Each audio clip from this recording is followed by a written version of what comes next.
Hi everyone, welcome to study word classes. So friends, आज हम लोग ईवीएस डिस्कस करने वाले हैं, यानी ईवीएस पेडागोजी डिस्कस करने वाले हैं और साथ ही कंटेंट भी देखने वाले हैं। ठीक है, तो काफ़ी इंपॉर्टेंट वीडियो होने वाली है। हम लोग डिटेल में सारे जो है टॉपिक समझने वाले हैं, कहाँ कहाँ से क्वेश्चन पूछे जाते हैं, कैसे क्वेश्चन पूछे जाते हैं, ये सब कुछ हम लोग डिस्कस करेंगे। आपका सारा कंटेंट अच्छे से कंप्लीट हो जाएगा। ये क्लास आपको डेली 3 बजे मिलती है, तो आप डेली ज्वाइन हो सकते हो मेरे साथ, जहाँ पर हम लोग पेपर 1 एंड पेपर 2 दोनों के लिए प्रिपरेशन कर रहे हैं। आपको जो है पीवाईक्यू भी क्लास मिलती है और साथ में कंटेंट की भी क्लासेस स्टार्ट हो चुकी हैं। तो ये पहली क्लास है जिसमें हम लोग ईवीएस पेडागोजी डिस्कस करने वाले हैं। तो लास्ट तक वीडियो में बने रहिएगा, काफ़ी इंपॉर्टेंट वीडियो होने वाली है, आपको बहुत अच्छे से समझ में आएगा। चैनल पे पहली बार आए हो तो प्लीज़ वीडियो को लाइक करके चैनल को भी सब्सक्राइब कर लीजिएगा, सो दैट टीचिंग से रिलेटेड आपको सारी ऑफिशियल अपडेट जो होती है वो टाइम से मिल जाती है। तो चलिए फिर आज की क्लास को कंटिन्यू करते हैं। इस जो है पहला इसमें टॉपिक जो है हम लोग डिस्कस करने वाले हैं वो है स्कूल जाना, यानी कि जो है कहाँ कहाँ पर, यानी कौन कौन से डिस्ट्रिक्ट में, कौन से स्टेट में जो अभ्यर्थी हैं वो स्कूल कैसे जाते हैं। क्योंकि कभी कभी क्वेश्चन पूछता है कि बांस और रस्सी के पुल का उपयोग किया जाता है। अब आपसे पूछ लेगा बांस और रस्सी के पुल का उपयोग करके विद्यार्थी कहाँ पर जो है विद्यालय जाते हैं, ये कहाँ की विशेषता है। तो ये कहाँ की है? असम की है। अगर आपको पता होगा कंटेंट तभी जाके आप आंसर दे पाओगे, क्योंकि कंटेंट तभी आप दे पाओगे जब आप अच्छे से रीड करोगे, आपको समझ में आएगा। ठीक है, तो ये जो है आंसर इसका क्या होगा? असम। क्योंकि असम में क्या है, अभ्यर्थी जो हैं या फिर बच्चे जो हैं वो स्कूल कैसे जाते हैं? बांस और रस्सी के पुल का उपयोग करते हैं, बने हुए होते हैं और उसको पार करके वो स्कूल जाते हैं। ठीक है, ट्राली जो है ये कहाँ का है? ये लद्दाख में। लद्दाख में जो है ट्राली का प्रयोग किया जाता है। और सीमेंट पुल, ठीक है, सामान्य क्षेत्र या पानी के ऊपर, जहाँ पर ज़्यादा पानी होता है, समतल जगह होती है, ठीक है, वहाँ पर जो है सीमेंट के जो पुल होते हैं उनका प्रयोग किया जाता है, ये आप लोग ध्यान रखिएगा। वहीं पर वल्लम लकड़ी की छोटी नाव होती है, ये इसका प्रयोग कहाँ पे करते हैं? केरल में। अगर आपसे पूछ ले कि वल्लम क्या है, अब आपको पता होना चाहिए कि लकड़ी की एक छोटी नाव होती है जिसको क्या है, हम वल्लम कहते हैं। ठीक है, और ये कहाँ पर पाई जाती है? ये केरल में पाई जाती है, ये भी आप लोगों को ध्यान रखना है। वहीं पर जो है ऊंट गाड़ी, अब ऊंट गाड़ी कहाँ पर मिलती है? राजस्थान में। अब इसका प्रयोग कहाँ होता है? राजस्थान में होता है। ठीक है, तो ये भी ध्यान रखिएगा। बैलगाड़ी जो है मैदानी इलाकों में, गांव में इसका प्रयोग किया जाता है। जैसे जो मैदानी इलाके हैं, जो समतल इलाके होते हैं, वहां पर रास्ते जो है पथरीले और जो है आसमान है। पहाड़ों में उत्तराखंड, यानी उत्तराखंड जो है वहां पर क्या है? पहाड़ पाए जाते हैं। और जो रास्ते होते हैं वो आसमान होते हैं, बिल्कुल समतल नहीं होते। कभी कहीं पे पहाड़ आपको मिल जाएगा तो कहीं पे थोड़ा सा जो है समतल मिलेगा, फिर पहाड़ मिलेगा, यानी उबड़ खाबड़ रास्ते होते हैं। ज्यादातर पक्षियों की आंखें उनके सिर के दोनों तरफ होती हैं। तो ये था आपका कि कहाँ पे जो है बच्चे कैसे स्कूल जाते हैं। ठीक है, ये आप लोग ध्यान रखिएगा, वेरी इंपॉर्टेंट है, यहाँ से पूछता है। अब बात करते हैं, देखिए जो कंटेंट मैंने जहाँ से अपना कंप्लीट किया था, सीटेट मेरा फर्स्ट अटेम्प्ट में क्वालिफाई हुआ है, पेपर 1 एंड पेपर 2, और मेरा स्कोर भी 120 प्लस है, यानी 150 और 120 है। ठीक है, तो इस वजह से आप लोगों को वही कंटेंट मैं डिस्कस कर रही हूँ आप लोगों के साथ, जहाँ से मैंने अपना जो है कंटेंट कंप्लीट किया था, जहाँ से मैंने सीटेट की प्रिपरेशन की थी, जो कि आप लोगों को बहुत अच्छे से समझ में आएगा। वन लाइन में मैं आप लोगों के साथ डिस्कस कर रही हूँ। तो ये हुआ कि कहाँ पर बच्चे कैसे पढ़ने जाते हैं। अब बात करते हैं पक्षियों के बारे में। ज़्यादातर पक्षियों की आंखें उनके दोनों जो है उनके सिर के दोनों तरफ होती हैं। अब अगर आपसे पूछ लिया जाए कि जो है किसके सिर के दोनों तरफ आंखें होती हैं, तो क्या है? पक्षियों की होती हैं। ठीक है, पक्षी एक ही समय में दो अलग अलग चीज़ों पर नज़र डाल सकते हैं, यानी अगर वो एक जगह बैठे हुए हैं और दो वस्तुएं अगर कहीं रखी हुई हैं तो एक टाइम पर दोनों पर फोकस कर सकते हैं। क्यों? क्योंकि इनके दोनों सिर के दोनों तरफ क्या है? आंखें होती हैं। ठीक है, ये ध्यान रखिएगा। जब ये बिल्कुल सामने देखते हैं तब इनकी जो है दोनों आंखें एक ही चीज पर होती हैं, यानी कि अगर ये बिल्कुल कांस्टेंट होके एक ही सीधे लाइन में देख रहे हैं तो इनकी दोनों आंखें जो होती हैं वो क्या? एक ही चीज पर जो है केंद्रित होती हैं। ठीक है, ये ध्यान रखिएगा। ज्यादातर पक्षियों की आंखों की पुतली घूम नहीं सकती है, वे अपनी गर्दन जो है घुमाकर ही आसपास देखते हैं। यानी हम लोगों की तरह जो आंखों की पुतली होती है वो मूव करती है। हम लोग आंखें अगर सीधे भी देख रहे हैं तो भी थोड़ा बहुत घुमा करके, थोड़ा बहुत साइड वाइड का देख लेते हैं। लेकिन पक्षियों का क्या होता है, उनकी जो आँख की पुतली होती है वो घूमती नहीं है, वो मूव नहीं कर रही होती है। इनको देखने के लिए क्या करना पड़ता है, अपनी गर्दन को घुमाना पड़ता है, ठीक है? ये ध्यान रखिएगा। पक्षी जब दोनों आँखें एक ही चीज़ पर केंद्रित करते हैं, तो उन्हें जो है चीज़ की दूरी का एहसास होता है। यानी अगर उन्होंने एक वस्तु को देखने के लिए दोनों आँखें वहाँ पर केंद्रित किया हुआ है, तो उनको ये फ़ील हो जाता है कि यस इतनी जो है इसकी दूरी है, इतनी जो है ये दूरी पर वस्तु रखी हुई है, उनको ये एहसास हो जाता है, ठीक है? और जब अलग-अलग चीज़ों पर केंद्रित करते हैं तो उनका जो है देखने का दायरा बढ़ता है। यानी मान के चलिए जब एक साथ एक वस्तु पर देख रहे हैं वो, तो उनको पता चलता है कि ये वस्तु कितनी दूरी पर है। और अगर एक टाइम पर वो 2 वस्तुओं पर फ़ोकस कर रहे हैं तो उनको ये पता चलता है कि जो दायरा है वो कितना बढ़ा हुआ है, कितनी दूरी पर ये वस्तुएँ हैं, ठीक है? अब बात करते हैं चील, बाज और गिद्ध जैसे पक्षी हमसे 4 गुना ज़्यादा दूर से देख पाते हैं। ये लाइन काफ़ी इम्पोर्टेंट है, बहुत बार पूछता है ऑप्शन में आपके कि जो है नाम दे देगा पक्षियों के, फिर पूछेगा कि कौन जो है इसमें हम लोगों से कौन से ऐसे पक्षी हैं जो हम लोगों से 4 गुना बेहतर देख पाते हैं, ठीक है? 4 गुना दूरी से देख पाते हैं। तो चील है, बाज है और गिद्ध है। ध्यान रखिएगा कन्फ्यूज़न के लिए बहुत सारे ऑप्शन देंगे, कभी-कभी मैच करने की भी दे देते हैं। तो जब आपको पता होगा आपको कि एटलीस्ट चील, बाज और गिद्ध हैं, तो आप अच्छे से कर पाओगे। आगे चलते हैं। जो चीज़ हमें 2 मीटर की दूरी से दिखाई पड़ती है, वही चीज़ ये पक्षी 8 मीटर की दूरी से देख लेते हैं। यानी जो वस्तुएँ हमें 2 मीटर की दूरी से दिखाई पड़ रही होती हैं और ये क्या करते हैं, वही चीज़ इनको जो पक्षी होते हैं, उनको क्या है 8 मीटर की दूरी से ये देख लेते हैं। आगे चलते हैं। एक पक्षी की आँखें उसके जो है सिर पर होती हैं और जो है उनके सिर के दोनों तरफ छोटे-छोटे जो हैं छेद होते हैं। इन्हीं छेदों के जो है मदद से पक्षी सुनते हैं। यानी एक पक्षी होता है जिनके सिर पर यानी उनके सिर पर जो है आँखें उनके सिर पर होती हैं और उनके जो कान होते हैं वो क्या है सिर के दोनों तरफ छोटे-छोटे छेद होते हैं।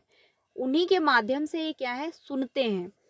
छिपकली के जो है भी छोटे-छोटे छेद कान होते हैं, यानी छोटे-छोटे जैसे कान होते हैं, यानी जैसे छिपकली हुई, अब हम लोगों की तरह छिपकली के कान नहीं होते, बट उनको क्या होता है छोटे-छोटे छिद्र होते हैं, उन्हीं के माध्यम से वो सुनती हैं, वही उनके कान होते हैं। ये ध्यान रखिएगा। अब चलते हैं हम लोग आगे। आगे जो है यहाँ पर कहा गया है कि मगरमच्छ के भी छोटे-छोटे जो हैं यानी छोटे छेद जैसे कान होते हैं लेकिन हम उन्हें आसानी से देख नहीं सकते। यानी मगरमच्छ के भी ऐसा ही प्रोसेस होता है, उनके भी छोटे से छेद होते हैं कान के रूप में, लेकिन वो इतने ज़्यादा छोटे होते हैं कि हम उनको आसानी से देख नहीं पाते हैं, ठीक है? आगे चलते हैं। जानवरों पर अलग-अलग पैटर्न उनकी त्वचा पर बालों के कारण होते हैं। किसी जानवर के शरीर पर बालों के जो है बिना कोई पैटर्न नहीं होता है। ये आपसे पूछ लेता है कभी-कभी कि जो जानवर हैं उनके जो है त्वचा पर जो पैटर्न देखने को मिलता है वो किसकी वजह से मिलता है? आखिर कि क्या रीज़न है? तो ये जो हमको पैटर्न देखने को मिल रहा होता है, ये उनकी बालों की वजह से होता है, ठीक है? ये जो है आप लोग ध्यान रखिएगा। आगे चलते हैं। आगे कहा गया है कि कान वाले जानवर शरीर पर बाल जन्म देते हैं। अब ये भी पूछता है आपसे कभी-कभी कि जन्म कौन देता है और अंडे कौन देता है? तो जिनके कान होते हैं, ठीक है? और साथ ही साथ शरीर पे बाल होते हैं, वो जन्म देते हैं बच्चे को, ठीक है? और वहीं पर शरीर के बाहर बिना कान यानी जिनके छेद होता है, वो जानवर क्या है अंडे देते हैं। ये बहुत अच्छी ट्रिक है, इसको बहुत अच्छे से समझिएगा, कभी-कभी पूछता है। तो एटलीस्ट आप जब जैसे आपसे पूछ लिया कि छिपकली, अब छिपकली बच्चा देती है या फिर अंडे देती है? तो अब आप आइडिया लगाओगे कि छिपकली के कान नहीं होते बट एक छिद्र होता है जिसके माध्यम से वो सुन रही होती है। तो सिंपल सी बात है वो क्या है अंडे देगी। तो ऐसे ही आप समझ सकते हो कि कान वाले जानवर जिनके कान होते हैं और शरीर पे बाल होते हैं, ठीक है? तो वो क्या है जन्म देते हैं। लेकिन जिनके शरीर के मतलब बाहर बिना कान के छेद मतलब छेद होता है, कान नहीं होते जैसे कि हम लोगों के हैं, वो क्या है अंडे देते हैं। ये जो है आप लोग लाइन ध्यान रखिएगा पूछता है। आगे चलते हैं। सबसे बड़ी मादा हाथी जो है झुंड की मुखिया बन जाती है, यानी जो मादा हाथी होती है वो क्या है झुंड की मुखिया होती है। ये पूरी ईवीएस मैं आप लोगों को 3 से 4 क्लासेस में कंप्लीट करवा दूंगी बहुत आसानी से, वन लाइनर में सब कुछ यानी पूरा कंटेंट आपको मिल जाएगा 3 से 4 क्लासेस में। तो इसको आप लोग देख लीजिएगा, 4 दिन में आपका ईवीएस कंप्लीट हो जाएगा। उसके बाद हम लोग सीडीपी पे चलेंगे और फिर हिंदी पेडागोजी, मैथ पेडागोजी आपको सारी क्लासेस मिलेंगी और साथ में क्या है पीवाईक्यू भी हम लोग करते रहेंगे। बाकी संडे को हम लोग मिल रहे हैं 5 बजे लाइव मैं आने वाली हूँ आप लोगों के साथ बातचीत करने के लिए। सीटेट की प्रिपरेशन कैसे करनी है, क्या करना है, कैसा प्रोसेस रहने वाला है, वो सब कुछ हम लोग डिस्कस करेंगे। तो टाइम ध्यान रखिएगा, संडे को इसी संडे को मिलने वाले हैं शाम 5 बजे। तो आप लोग भी ज्वाइन होइएगा, जो भी क्वेरी हो वहाँ पर आप लोग मेरे से डिस्कस कर सकते हैं। आगे चलते हैं। यहाँ पर जो है सबसे बड़ी मादा हाथी जो होती है झुंड की मुखिया बनी रहती है, यानी जो सबसे बड़ी मादा हाथी होती है जो बूढ़ी हुई होती है वो क्या है, मुखिया होती हैं। झुंड में जो है कोई नर हाथी नहीं होते हैं, ये ध्यान रखिएगा।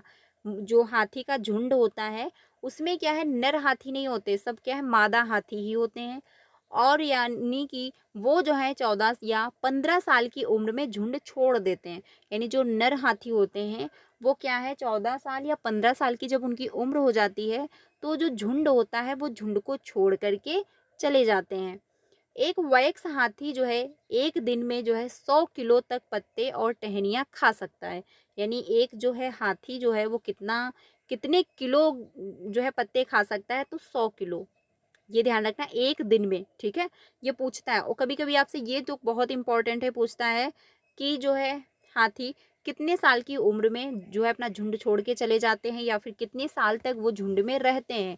तो ये ध्यान रखना है 14 या 15 साल की उम्र में वो झुंड को छोड़ के चले जाते हैं, ठीक है। आगे चलते हैं।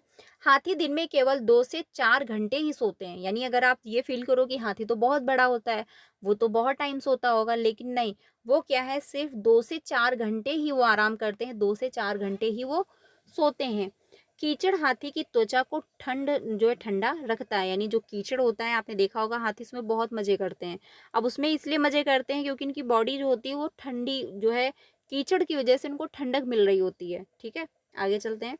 उनके बड़े कान भी जो है पंखे की तरह काम करते हैं, उसी से वो हवा कर लेते हैं। वे खुद को ठंडा रखने के लिए उन्हें जो है फड़फड़ाते हैं, जिससे उनको हवा मिलती है और उनको आराम मिलती है, ठीक है। आगे चलते हैं।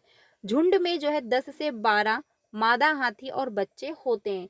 अगर आपसे पूछा जाए कि एक झुंड में कितने हाथी, मादा हाथी और बच्चे होते हैं, तो 10 से 12 होते हैं। और कितनी साल की उम्र तक रहते हैं वो, 14 से 15 साल की उम्र तक रहते हैं, उसके बाद वो छोड़ के चले जाते हैं। आगे चलते हैं। अब बात करते हैं, ये थे हाथी से रिलेटेड सारे पॉइंट जो कि काफ़ी इंपॉर्टेंट थे और यहाँ से हर बार पूछते हैं। आप पीवाईक्यू क्वेश्चन उठा करके देख लीजिए। 3 बजे की क्लास में आप लोगों को पीवाईक्यू भी मिलते हैं जो कि मैंने डिस्कस किया हुआ है, प्लेलिस्ट बनाई हुई है, आप लोग ज्वाइन कर लीजिएगा। जो आपका एग्जाम 7 जुलाई को हुआ था उसकी प्रैक्टिस के लिए भी मैंने पीवाईक्यू क्वेश्चन बहुत सारे डिस्कस किए हैं। 61 है क्लासेस, प्लेलिस्ट बनी हुई है, जा करके वहाँ भी चेकआउट कर सकते हैं। प्रीवियस के क्वेश्चन डिस्कस किए हैं मैंने सारे, बहुत सारे, तो वहाँ पर भी आप लोग अच्छे से अपनी रिवीजन जो है अपनी प्रिपरेशन कर सकते हैं। अब हम लोग बात करते हैं कि जो है खेजड़ी गांव राजस्थान में जोधपुर के पास है, ठीक है। अगर आपसे पूछा जाए कि जो खेजड़ी है गांव वो कहाँ पर है, तो राजस्थान में जो है जोधपुर जो गांव है, मतलब जोधपुर है उसके पास जो है खेजड़ी गांव है।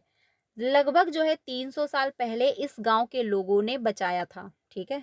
किस वजह से बचाया था वो हम लोग समझते हैं। खेजड़ी गांव के लोग जो है विश्नोई कहलाते हैं क्योंकि वो पेड़ काटने का जो प्रथा चला था, पेड़ बचाओ, उसके थ्रू इन्होंने जो है बचाया था। तो खेजड़ी गांव के लोग जो है बिश्नोई भी कहलाते हैं, ये भी आप लोग ध्यान रखिएगा, ठीक है। आगे चलते हैं। खेजड़ी का पेड़ जो है ज्यादा पानी के बिना जो है बड़ा हो सकता है, इस वजह से क्योंकि राजस्थान में क्या है पानी नहीं है, इसीलिए जो है वहां पर जो खेजड़ी का पेड़ होता है उसको कम पानी अगर मिल रहा है तो भी वहां पर वो ग्रो कर लेता है, वो उसका जो है जीवित रहता है, ठीक है। उसको कम पानी की आवश्यकता होती है और कम पानी में भी वो जो है अपना बढ़ जाता है।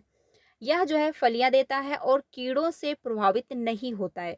यानी खेजड़ी का जो पेड़ होता है उसमें क्या है कभी भी कीड़े नहीं लगते हैं और ये क्या देता है, फलियां देता है, ठीक है। बिहार के मुजफ्फरपुर जिले में जो है बोचाचा गांव है, ठीक है। ये ध्यान रखिएगा कौन सा गांव है, बोचाचा। मधुमक्खियाँ जो है अक्टूबर से दिसंबर तक अपने अंडे देती हैं। अब ये इम्पोर्टेंट लाइन है, अगर आपसे पूछ लिया जाए, पूछता भी है कि मधुमक्खियाँ जो हैं कौन से महीने में अंडे देती हैं, तो ये आपको ऑप्शन में दे देगा अक्टूबर दिसंबर, अक्टूबर नवंबर, अक्टूबर जो है सितंबर, या मतलब सितंबर अक्टूबर, ऐसे जो है आसपास के मंथ दे देगा और फिर आपसे कहेगा कौन सा जो है ऑप्शन सही है।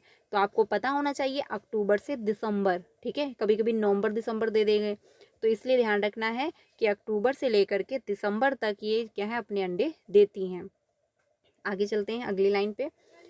इसमें जो है कि प्रत्येक मधुमक्खी के छत्ते में एक रानी मधुमक्खी होती है जो अंडे देती है, यानी जो छत्ता होता है मधुमक्खियों का, उसमें क्या है एक रानी मधुमक्खी होती है जो कि अंडे दे रही होती है, ठीक है, एक ही होती है।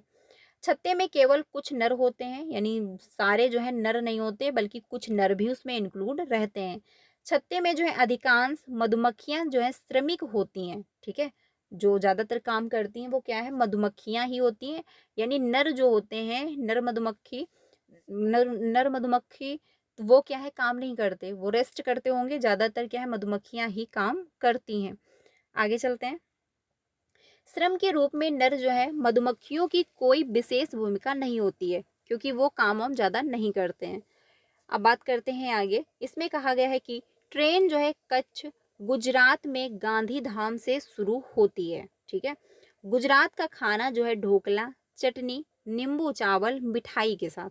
अब ये इंपॉर्टेंट क्यों है, क्योंकि पूछता है आपसे कि कहाँ का भोजन प्रसिद्ध है। अब आपसे पूछ ले कि अगर ढोकला चटनी कहाँ का भोजन प्रसिद्ध है, अब आपको पता होगा कि गुजरात, तभी तो आप बता पाओगे। तो इस वजह से ये भी आप लोगों से पूछता है कि कहाँ पर कौन सी चीज फेमस है। अब जैसे इत्र के लिए कन्नौज फेमस है, तो पूछता है कि इत्र जो है कहाँ का फेमस है, तो कन्नौज का फेमस है। अब आपको पता होगा तभी आप बता पाओगे। तो भोजन से रिलेटेड कहाँ पर बच्चे कैसे विद्यालय जाते हैं, कहाँ पर कैसे मकान पाए जाते हैं यानी घर पाए जाते हैं, ये सब कुछ आप लोगों से पूछता है ईवीएस में, ठीक है, और ईवीएस के अंतर्गत यही सब आता भी है। आगे चलते हैं। मडगांव जो है गोवा में है।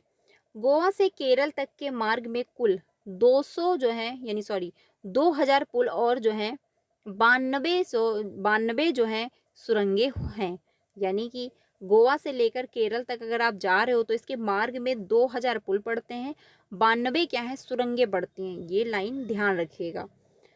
अब बात करते हैं कि कोझिकोड दक्षिण भारत में केरल राज्य में मालाबार तट पर एक शहर है। इसे जो है कालीकट के नाम से भी जाना जाता है, यानी इसको क्या है कालीकट के नाम से भी जानते हैं लोग, ठीक है, ये ध्यान रखिएगा। गुजरात से केरल के रास्ते में ट्रेन पार करती है, तो कौन कौन से जो है वो स्टेट पड़ते हैं, तो महाराष्ट्र है, गोवा है, कर्नाटक है, फिर जो है भारतीय राज्य जो है केरल पहुंचती है, ठीक है, ये ध्यान रखिएगा महाराष्ट्र, गोवा, कर्नाटक। ये लाइन आपकी इंपॉर्टेंट है, क्योंकि पूछता है गुजरात से केरल के रास्ते जाने पार करने पर कौन कौन से जो है स्टेट पड़ते हैं, तो आपको पता होना चाहिए कौन कौन से राज्य पड़ते हैं, ये भी आपसे पूछता है। तो महाराष्ट्र, गोवा, कर्नाटक। देखिए मैप से भी क्वेश्चन पूछे जाते हैं, आपका पेपर 1 हो या फिर पेपर 2 हो, मैप से 2 से 3 क्वेश्चन आपको पेपर 1 में भी मिल जाते हैं, और पेपर 2 में तो आपको 3 से 4 मिलते हैं, ठीक है, क्योंकि उसमें जो है ज़्यादातर सोशल साइंस जिन लोगों ने ले रखा होगा उनको मैप देखना है, और पेपर 1 के लिए भी आपको मैप देखना है, डिटेल में नहीं, बट हाँ आपको देखना है कि कौन सा जिला कहाँ पर, सॉरी कौन सा राज्य कहाँ पर है, ठीक है, कहाँ पर कौन से राज्य में क्या विशेषता है, तो मैप से क्वेश्चन पूछे जाते हैं। और उसके पड़ोसी राज्य कौन से हैं ये भी आपसे पूछता है, तो मैप को भी टाइम टू टाइम देखते रहना है, यानी थोड़ा बहुत जो है वीक में 1 बार या 2 बार जब भी आप फ्री हो तो उसको आप सरसरी तौर पर ध्यान से देख सकते हो, ठीक है। आगे चलते हैं। अब बात करते हैं कहाँ पर जो है भाषा जो है जहाँ पर बोली जाती है, कौन कौन से राज्य हैं, कहाँ पर कौन सी जो है भाषा बोली जाती है, इसको समझते हैं, इंपॉर्टेंट है। देखिए मलयालम जो है वो कहाँ पर बोली जाती है, केरल राज्य में, ठीक है, ये ध्यान रखिएगा, मलयालम जो है भाषा, इसका प्रयोग कहाँ पर किया जाता है, केरल राज्य में किया जाता है। कोंकणी जो है ये कहाँ पर बोलते हैं, कर्नाटक हो गया आपका, महाराष्ट्र हो गया, गोवा है, केरल के कुछ हिस्सों में, यानी कि कोंकणी जो है कर्नाटक, महाराष्ट्र, गोवा, ये 3 जो है राज्य मतलब बिल्कुल फिक्स हैं। बाकी केरल के कुछ ऐसे हिस्से हैं जहाँ पर इस लैंग्वेज का प्रयोग किया जाता है। अब बात करते हैं मराठी। मराठी जो है ये महाराष्ट्र, गोवा, दमन और दीव, दादरा और जो है नगर हवेली, यहाँ पर जो है इसका प्रयोग किया जाता है मराठी लैंग्वेज का, ठीक है, ये ध्यान रखिएगा। आगे चलते हैं। गुजराती जो है ये गुजरात में बोली जाती है लैंग्वेज। कन्नड़ जो है ये कर्नाटक, आंध्र प्रदेश, तमिलनाडु, एमएच कहाँ, महाराष्ट्र, ठीक है, कर्नाटक, सॉरी, कन्नड़ जो है ये कर्नाटक, आंध्र प्रदेश, तमिलनाडु और महाराष्ट्र यहाँ पर बोली जाती है। तो ये ध्यान रखिएगा, ये इंपॉर्टेंट है, पूछ लेता है आपसे कि कौन सी लैंग्वेज का कहाँ पर प्रयोग किया जा रहा है। कभी कभी क्या होता है, मैच करने को आपको दे देगा, आगे पीछे ऑप्शन लिख देंगे, फिर कहेंगे मैच करिए। अब आपको पता होगा तभी तो आप मैच कर पाओगे। तो इसीलिए कंटेंट कंप्लीट बहुत ज़्यादा करिएगा, क्योंकि कंटेंट अगर कंप्लीट है तो आप पैडागोजी भी कर लोगे, क्योंकि पैडागोजी में थोड़ा बहुत घुमा देता है और पैडागोजी में प्रेजेंट ऑफ माइंड लग रहा होता है, पॉजिटिव वे में सोचना होता है, और कभी कभी निगेटिव वे में भी दे देता है, तो वहाँ पर क्या है, गड़बड़ी हो जाती है। तो इसलिए पीवाईक्यू क्वेश्चन की प्रैक्टिस और साथ में कंटेंट, ये दो काम करने हैं, सीटेट 100% क्वालिफाई होगा। कोई भी, मैं लिख के दे सकती हूँ प्रूफ के साथ कि आपको कोई भी ऑनलाइन ऑफलाइन कोचिंग, कोई भी मॉक टेस्ट खरीदने की ज़रूरत नहीं पड़ेगी अगर आप ये दो काम करते हो। एनसीईआरटी फॉलो करनी है और पीवाईक्यू क्वेश्चन करने हैं और कंटेंट बस कंप्लीट कर लेना है, बस उतना ही जितना पूछा जाता है, जितना आपके सिलेबस में है, बाकी ज़्यादा कुछ नहीं पढ़ना। अब हिंदी पैडागोजी के लिए क्या होगा, अब कुछ लोग कहेंगे कि ग्रामर पढ़ लो। अब ग्रामर पढ़ने से कोई फ़ायदा नहीं, कोई पॉइंट उसका नहीं बनता, क्योंकि ग्रामर आती है 2 नंबर की, मैक्सिमम मैंने बोले 2 नंबर, या फिर बहुत ज़्यादा हुए तो 3 नंबर, 2 नंबर से ज़्यादा ऊपर नहीं आती है। बहुत रेयर केस में है ऐसा कि 3 नंबर आ जाए, नहीं तो 1 से 2 नंबर, कभी कभी 1 ही पूछता है, कभी कभी 2 नंबर। बहुत मैंने बोला कि कभी हुआ हो ऐसा कि 3 नंबर का पूछा हो, नहीं तो 1 से 2 नंबर। अब 1 से 2 नंबर के लिए आप ग्रामर पढ़ रहे हो, अब ग्रामर पढ़ने के लिए आप उसको टाइम दे रहे हो, प्रैक्टिस कर रहे हो, सिर्फ क्या 2 नंबर के लिए, और 15 नंबर आप गंवाए दे रहे हो, तो कहाँ से क्वालिफाई होगा। पैसेज क्वाली मतलब पैसेज करने के लिए आपको टाइम नहीं है, बट ग्रामर पढ़ने के लिए आपको टाइम है, जो कि 2 नंबर का है, और 15 नंबर पर आपका ध्यान नहीं है, जो कि आपको फोकट में मिल जाएंगे। तो पीवाईक्यू करिए, और जो लैंग्वेज आपने ले रखी हो उसके पैसेज सॉल्व करिए। संडे में फिक्स कर दीजिए कि संडे को हमको क्या करना है, पैसेज करने हैं, और एक जो है प्रीवियस का सेट उठा करके खुद से सॉल्व करना है। साथ में आपको क्लासेस मिलेंगी 3 बजे, वहाँ पर भी हम लोग डिस्कस करेंगे पीवाईक्यू, और खुद से भी करना है। अगर आप खुद से नहीं कर सकते, क्योंकि सीटेट की ऑफिशियल वेबसाइट पे जा करके वहाँ से पेपर डाउनलोड करना, फिर आंसर की ढूंढना, तो थोड़ा सा टाइम लगेगा। तो आप डेली 3 बजे क्लास ज्वाइन करिए, या फिर आप जहाँ से भी पढ़ रहे हो आप वहाँ से पढ़िए, लेकिन ये 2 काम करिए, पीवाईक्यू क्वेश्चन और कंटेंट, ये कंप्लीट कर लीजिए, अच्छे से क्वालिफाई होगा, कोई प्रॉब्लम नहीं होगी। लेकिन पैसेज को भी इग्नोर नहीं करना, क्योंकि पैसेज अगर दो, देखिए 2 लैंग्वेज होती हैं सीटेट में, paper 1 and paper 2। First language में 15 नंबर का पूछता है, सेकेंड लैंग्वेज में भी 15 नंबर का आता है। अब ये हो जाता है मिलाकर के 30 नंबर, ठीक है, 30 नंबर का हुआ, और 30 नंबर आपके फोकट में मिलते हैं, और 30 नंबर पे आपका जो है ध्यान नहीं होता, आप ग्रामर के पीछे पड़े रहते हो। तो इसलिए पैसेज करने हैं, फिक्स टाइम निकालिए, संडे को हमको क्या करना है, पैसेज करना। और पैसेज कहाँ से करने, सिर्फ प्रीवियस के सेट से।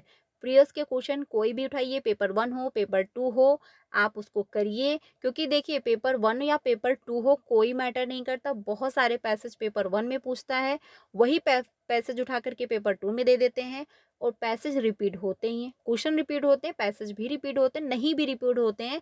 तो आपको ये समझ में आ रहा होता है एग्जामिनर का माइंड सेट, कि यस वो कैसे पैसेज दे रहा है, कैसे पैसेज पूछता है, हमको पैसेज में कैसे क्वेश्चन का आंसर निकालना है, ये सब कुछ कहाँ से प्रैक्टिस से आएगा। और पैसेज आप करिए संडे में डेली, संडे में लैंग्वेज 1 एंड लैंग्वेज 2 पैसेज करिए। आप पहली बार करोगे तो थोड़ा टाइम लगेगा, सेकंड टाइम करोगे कम टाइम लगेगा, ऐसे धीरे धीरे प्रैक्टिस करते करते 30 मिनट में या आधा घंटे में आप दोनों पैसेज को सॉल्व कर लोगे, कोई प्रॉब्लम नहीं होगी, और एग्जाम हॉल में बहुत जल्दी सॉल्व कर पाओगे, 30 नंबर आपके फ्री में मिल जाएंगे, और जहाँ 30 नंबर हुए आपका स्कोर ऑटोमेटिक बढ़ेगा। आप सोचिए, लैंग्वेज फर्स्ट में ग्रामर 2 नंबर की, लैंग्वेज सेकंड में ग्रामर मान के चलिए 2 नंबर की, सपोज दैट मान के चलिए हुए 4 नंबर। अब 30 नंबर ज़्यादा है या 4 नंबर ज़्यादा है, नॉर्मल सी बात है, 30 नंबर है। अब 30 नंबर के आप पीछे पढ़ते नहीं हो, 4 नंबर के पीछे आप पड़े रहते हो। पता है क्या होता है, एक माइंडसेट होता है कि जो चीज़ नहीं है हम उस पर ज़्यादा फोकस कर रहे हैं, लेकिन जो चीज़ है उस पर हम फोकस नहीं करते। मेरी तैयारी बेहतर किससे हो सकती, वो नहीं, 2 नंबर चले जाएंगे ग्रामर के, 2 नंबर चले जाएंगे, वो कंप्लीट करते हैं। ऐसा आपको नहीं करना है, आपको 2 नंबर, आपने इतनी पढ़ाई की है, आपका बीएड क्वालिफाई है, आपका बीटीसी क्वालिफाई है, आपने ग्रेजुएशन कर रखा है, 12th क्वालिफाई किया है, इतनी ग्रामर बेसिक उसमें आती है कि आप आराम से कर लोगे। और ग्रामर कहाँ से पूछता है, उसी पैराग्राफ से भी आ जाता है। तो आप नॉर्मल तरीके से कर लोगे, दिक्कत नहीं होगी। और मान के चलिए अगर तब भी आपको कुछ नहीं आता है, आपने जैसे भी पास किया है, आपको कुछ नहीं आता, तो 2 ही तो नंबर जाएँगे।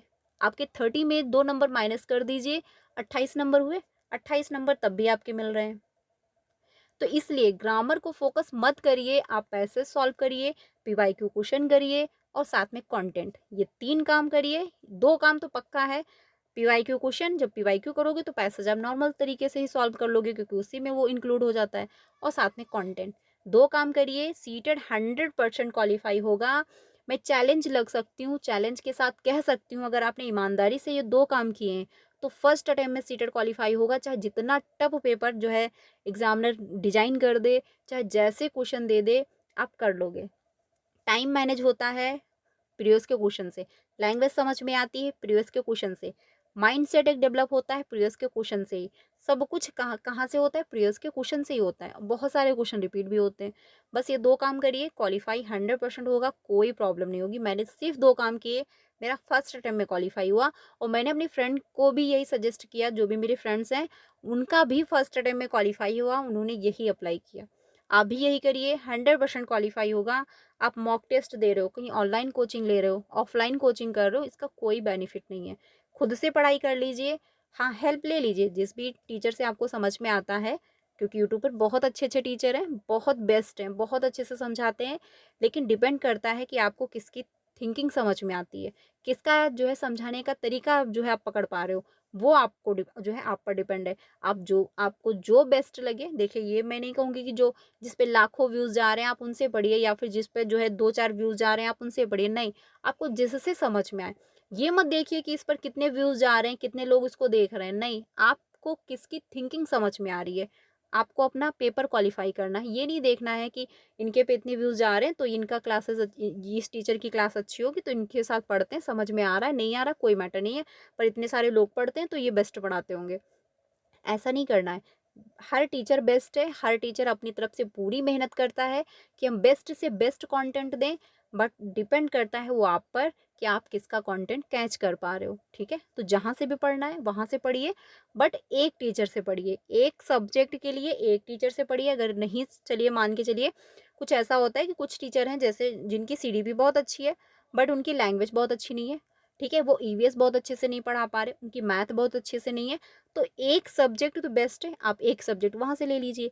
दूसरा टीचर ले ढूँढिए जिनकी जो दूसरी सब्जेक्ट अच्छी हो, आप वहाँ से उठा लीजिए।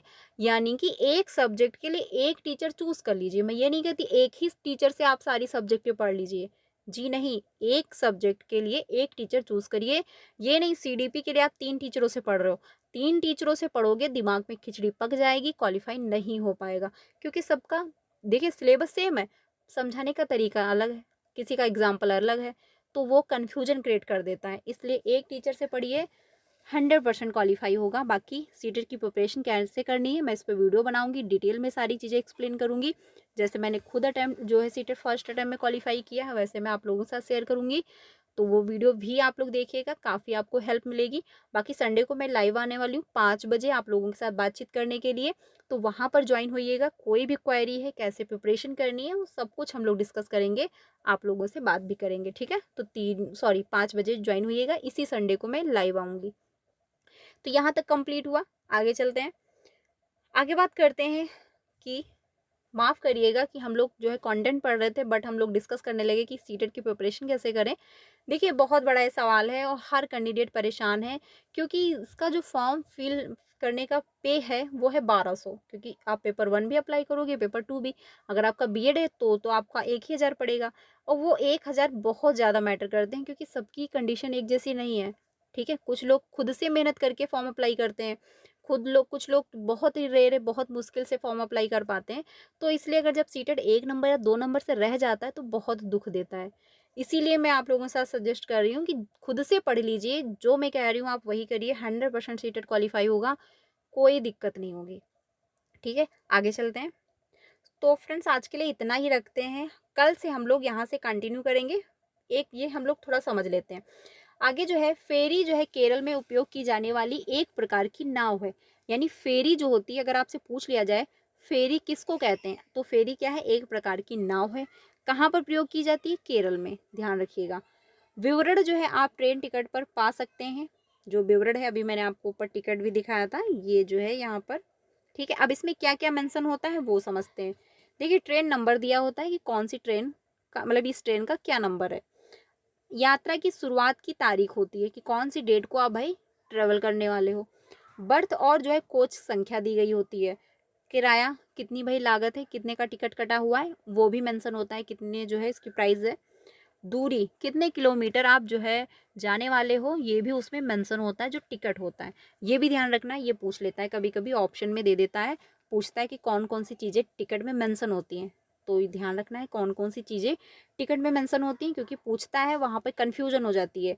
तो ट्रेन नंबर होगा, यात्रा की शुरुआत की डेट होगी यानी तारीख होगी, बर्थ और कोच की संख्या दी गई होगी, किराया कितनी लागत है, और साथ में दूरी कितनी दूरी जो है ये भी उसमें मेंशन रहता है।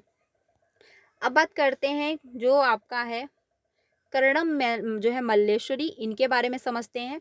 देखिए कर्णम मल्लेश्वरी जो है कर्णम मल्लेश्वरी जो है, ये क्या है, जेंडर स्टीरियोटाइप के लिए एक अच्छा उदाहरण है, बहुत बेस्ट उदाहरण है। क्योंकि जेंडर स्टीरियोटाइप में क्या होता है, कहा जाता है लड़कियां तो बाहर का काम नहीं करेंगी, लड़कियां ये काम नहीं कर सकती, लड़कियां लेट नाइट घर नहीं आ सकती, लड़कियां जो है तेज हंस नहीं सकती, लड़कियां जो है फुटबॉल नहीं खेल सकती, ठीक है। तो उसके लिए बेस्ट उदाहरण है। अब इनके बारे में हम समझते हैं। देखिए इसमें जो है कहा गया कर्णम मल्लेश्वरी एक वेट लिफ्टर है, यानी भार उत्तोलक है, ठीक है। ये क्या है, जेंडर स्टीरियोटाइप को क्रैक कर रही हैं। ये जो है आंध्र प्रदेश की रहने वाली हैं, ये ध्यान रखना कहाँ की रहने वाली हैं, आंध्र प्रदेश की, ठीक है। इनके पापा जो है पुलिस में हवलदार थे, ठीक है, ये ध्यान रखना। क्या है पापा इनके, पुलिस में जो है हवलदार हैं। जब ये 12 साल की थी तभी से वजन उठाने का ये अभ्यास करने लगी थी, यानी कि ये 12th ईयर की थी तभी से जो है प्रैक्टिस करना स्टार्ट कर चुकी थी। और जो है अब ये एक बार में 130 किलोग्राम वजन उठा लेती हैं, यानी कि एक बार में ही क्या है 130 किलोग्राम वजन उठाती हैं। और जो है कर्णम ने भारत के 12 जो है यानी 12 29 मेडल जीते हैं, यानी भारत के जो है 12 29 मेडल जीते हैं। उनकी 4 बहनें भी रोज जो है वजन उठाने का अभ्यास करती हैं, इनकी 4 सिस्टर हैं। और ये जो है 29 मेडल इन्होंने जीते हैं, ठीक है, ये ध्यान रखना। 29 मेडल इन्होंने जीता है और 130 किलोग्राम ये वेट उठा लेती हैं, और ये है क्या, वेट लिफ्टर है। अगर आपसे पूछता है कर्णम मल्लेश्वरी कौन है, तो एक वेट लिफ्टर है, ठीक है। ये कहाँ रहती हैं, आंध्र प्रदेश में। इनके पिताजी, ये जो है पिताजी इनके हैं पुलिस में हवलदार थे। 12 वर्ष की उम्र में इन्होंने प्रैक्टिस करना स्टार्ट कर दिया था। 130 किलोग्राम ये वजन उठा लेती हैं। 4 सिस्टर हैं, वो भी इसकी प्रैक्टिस कर रही हैं। तो ये जो है कर्णम मल्लेश्वरी के बारे में हम लोगों ने देखा। अब एक क्वेश्चन डिस्कस करते हैं। इसमें कहा गया ट्रेन टिकट पर जो है PNR दिखता है, तो वो क्या है, व्यक्तिगत नाम जो है रिकॉर्ड होता है उसको कहते हैं PNR, ठीक है। आंसर होगा यानी पर्सनल जो है नाम रिकॉर्ड होता है, आंसर हो जाएगा सी ऑप्शन। अगला देख लेते हैं। इसमें कहा गया कि आरक्षित रेल टिकट से निम्नलिखित में से कौन सी जो है जानकारी प्राप्त की जा सकती है। तो इसमें जो ऑप्शन होगा आपका बी है, यानी कि A B C D, यानी कि AB से बुकिंग की तारीख और समय, यात्रा शुरू होने की तारीख और समय, ये होता है कि आपने कब जो है बुकिंग की है और कब आपकी यात्रा स्टार्ट होने वाली है। कोच नंबर, बर्थ नंबर और किराया भी होता है। यात्रियों का नाम, आयु और लिंग होता है, यानी लिंग होता है। नाम जो है बोर्डिंग स्टेशन और अंतिम स्टेशन के साथ जो है ट्रेन नंबर, गंतव्य पर पहुंचने की तिथि और समय, यानी आप कहाँ के लिए जो है ट्रैवल कर रहे हो, वो भी उसमें मेंशन होता है। आंसर जो होगा वो सेकंड ऑप्शन हो जाएगा। तो फ्रेंड्स आज के लिए इतना ही रखते हैं। कल हम लोग यहाँ से कंटिन्यू करेंगे कि फूलों की घाटी उत्तराखंड की पहाड़ियों में पाई जाती है, ये आप जानते ही होंगे। तो आज के लिए इतना ही रखते हैं, कल क्लास यहीं से कंटिन्यू करेंगे। क्लास कैसी लगी वो कमेंट में बताइएगा। सीटेट की प्रिपरेशन कैसे करेंगे इस पर मैं वीडियो बनाऊंगी डिटेल में, तो आप लोग ज़रूर देखिएगा, बहुत हेल्प मिलेगी। बाकी संडे को 5 बजे मिलते हैं लाइव, जिसमें हम लोग बहुत सारी डिस्कस करने वाले हैं बातें, और बहुत जो आपके डाउट होंगे वो भी क्लियर होंगे। सीटेट को कैसे फर्स्ट अटेम्प्ट में क्वालिफाई करेंगे ये भी हम लोग वहाँ पर डिस्कस करेंगे। क्लास कैसी लगी कमेंट में बताइएगा। कोई भी डाउट है तो आप लोग ज़रूर कमेंट में पूछ लीजिएगा। वीडियो अच्छी लगी तो लाइक कर दीजिएगा और प्लीज़ अपने सारे फ्रेंड को शेयर करिएगा और हो सके तो प्लीज़ मुझे थोड़ा-सा सपोर्ट भी करिएगा। मुझे आप लोगों की सपोर्ट की सच में बहुत ज़्यादा ज़रूरत है। मिलते हैं नेक्स्ट वीडियो में। Thank you.